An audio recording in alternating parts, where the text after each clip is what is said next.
Sacrifice humain au sein du régime du dictateur Denis Sassou Nguesso. Nos sentiments sont partagés entre tristesse et dénonciation.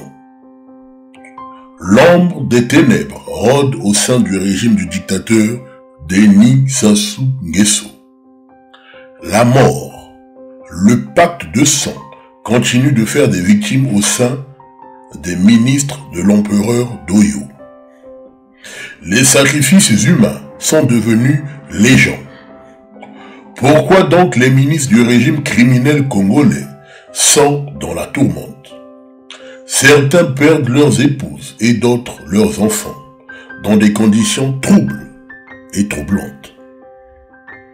Aimé Ange Wilfried Bininga, un homme connu pour ses déclarations fracassantes et son soutien indéfectible à Denis Sassou Nguesso. Un fanatisme aveugle et aveuglante à un homme dont le cursus politique est glacé de sang et de sacrifices humains. Le ministre de la Justice de Denis Sassou Nguesso vient de sacrifier son propre fils, qui, avant son coma, criait « Papa, papa, les démons veulent me prendre. Sauve-moi, papa !» Tels sont les mots du fils de Wilfried Aimé Bininga, avant d'être plongé dans un coma et évacué en France. Il est curieux d'observer que certains ministres de Denis Sassou Nguesso sont en train de perdre leurs femmes et leurs enfants dans des conditions étranges, et ce, depuis l'étranger. Mais que se passe-t-il pour que la mort rôde et endeuille les familles des ministres du dictateur Denis Sassou Nguesso? Réponse.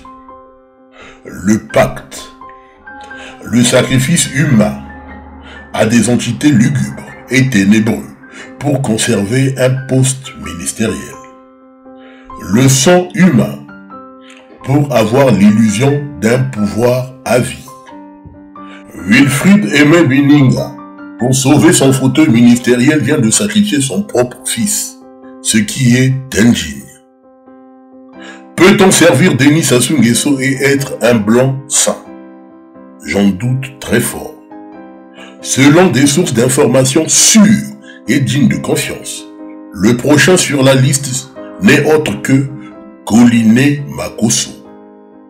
Attendons voir.